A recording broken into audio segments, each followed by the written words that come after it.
বাবার সাথে প্রায় ঘন্টাখানেক ধরে ব্যাংকে বসে আছি। বিরক্ত হচ্ছি খুব, যত না নিজের ওপর তার চেয়ে বেশি বাবার ওপর। অনেকটা রাগ করে বললাম, বাবা কতবার বলেছি অনলাইন ব্যাংকিংটা শিখে নাও। বাবা বললেন, শিখলে কি হবে? আরে ঘরে বসেই তুমি এই সামান্য কাজটা করতে পারতে। শুধু ব্যাংকিং না, শপিংটাও তুমি অনলাইনে করতে পারতে, ঘরে বসে ডেলিভারি পেতে পারতে। খুবই সহজ, কিন্তু এই সহজ জিনিসটাও তুমি করবে না। বাবা বললেন, করলে আমাকে ঘরের বাইরে বের হতে হতো না, তাই না? ঠিক বাবা, একদম ঠিক, ঠিক বলেছ। এখানে এসে ঘন্টা খানেক অনর্থক বসে থাকতে হতো না। এরপর বাবা যা বললেন তাতে আমি নির্বাক হয়ে গেলাম। বাবা বললেন, এত সময় বাঁচিয়ে তোমরা কি করো বলো তো? ফোনেই তো সারাক্ষণ টিপাটিপি করো। কবে শেষ দিন তুমি তোমার পিসির সাথে কথা বলেছ মনে আছে? 10 হাত দূরে প্রতিবেশী বৃদ্ধ নকুল কাকার খবর নিয়েছ, অথচ নিজের আত্মীয়দের সাথে দেখা করতে 10 মাইল পথ হেঁটেছি। সময় বাঁচানোর চিন্তাই করিনি।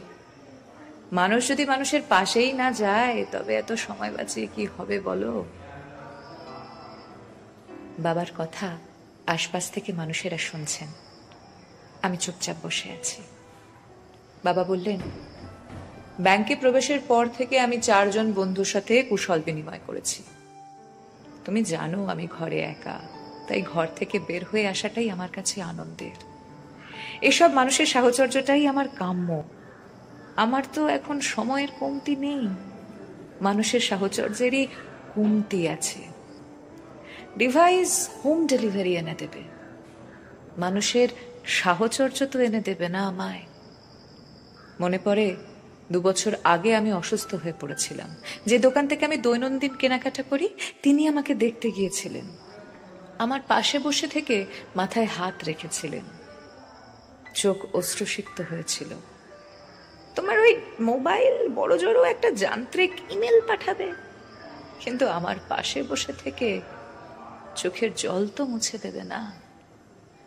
চোখের জল মুছে দেওয়ার মতো কোনো ডিভাইস কি তৈরি হয়েছে বলো তো? সকালে হাঁটতে গিয়ে তোমার মা পড়ে গিয়েছিলেন, কে তাকে ঘরে পৌঁছে দিয়েছিল?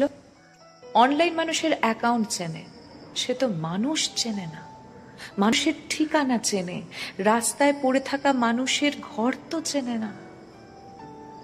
এই যে মানুষ আমার পাশে ছিল, তোমার মাকে ঘরে পৌঁছে দিল, কারণ দৈনন্দিন নানা প্রয়োজনে একজন আরেকজনকে চিনেছি। সবকিছু অনলাইন হয়ে গেলে মানুষ হিউম্যান টাচটা কোথায় পাবে বলো তো? আর পায় না বলেই পাশের ঘরে মানুষ মরে গিয়ে লাশ হয়ে থাকে। দুর্গন্ধ না আসা পর্যন্ত কেউ কারো খবরও আর রাখে না। বড় বড় অ্যাপার্টমেন্টগুলো আমাদের অ্যাপার্টি করে দিয়েছে। পুরো গ্রামে একটা টেলিভিশনে কোনো অনুষ্ঠান একসাথে দেখে সবার আনন্দ আমরা একসাথে জড়ো করতাম। আর এখন আমরা ঘরে ঘরে নানা ডিভাইস জড়ো করেছি, আনন্দ আর জড়ো করতে পারি না। এই যে ব্যাংকের ক্যাশিয়ার দেখছো, তুমি ওনাকে ক্যাশিয়ার হিসেবেই দেখেছো, সেলসম্যানকে সেলসম্যান হিসেবেই দেখছো, কিন্তু আমি সুখ দুঃখের অনুভূতির একজন মানুষকেই দেখছি। তার চোখ দেখেছি, মুখের ভাষা দেখেছি, হৃদয়ের কান্না দেখেছি, ঘরে ফেরার আকুতি দেখেছি। এই যে মানুষ মানুষকে দেখা, এটা একটা বন্ডিং তৈরি করে, বন্ধন তৈরি করে। অনলাইন শুধু সার্ভিস দিতে পারে, এই বন্ধন দিতে পারে না। পণ্য দিতে পারে, পুণ্য দিতে পারে না। এই যে মানুষের সাথে হাসি মুখে কথা বলা, কুশলাদি জিজ্ঞেস করা, এখানে শুধু পণ্যের সম্পর্ক নাই, পুণ্যের সম্পর্কও আছে বাবা। আমি এতটা শুনে বেশ থমকে গেছিলাম। তারপর বললাম, আচ্ছা তাহলে তুমি বলো টেকনোলজি কি খারাপ? টেকনোলজি খারাপ না, অনেক কিছু সহজ করেছে, নিঃসন্দেহে সত্য সেটা। জুমে লাখে লাখে ছেলেমেয়েরা পড়ছে, শিখছে, এটা তো টেকনোলজিরই উপকার। তবে টেকনোলজির নেশাটা খারাপ। স্ক্রিন অ্যাডিকশন, ড্রাগ অ্যাডিকশনের চেয়ে কোনো অংশে কম নয়। দেখতে হবে ডিভাইস যেন আমাদের মানবিক সত্তার মৃত্যু না ঘটায়। আমরা যেন টেকনোলজির দাসে পরিণত না হই। মানুষ ডিভাইস ব্যবহার করবে, মানুষের সাথে সম্পর্ক তৈরি করবে, কিন্তু ভয়ঙ্কর সত্য হলো এখন আমরা মানুষকে ব্যবহার করি আর ডিভাইসের সাথে সম্পর্ক করি। মানুষ ঘুম থেকে উঠে আপন সন্তানের মুখ দেখার আগে স্ক্রিন দেখে। সায়েন্টিফিক রিসার্চ ইনস্টিটিউট এটাকে ভয়ঙ্কর মানসিক অসুখ বলে ঘোষণা করছে।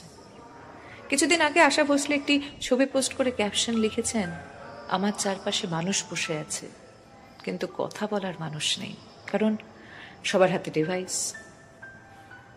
বাবা দীর্ঘশ্বাস ফেলে বললেন, জানি না ভুল বলছি কিনা, তবে আমার মনে হয় তোমরা পণ্যের লোগো যতটা চেনো, স্বজনের চেহারা ততটা চেনো না। তাই যত পারো মানুষের সাথে সম্পর্ক তৈরি করো।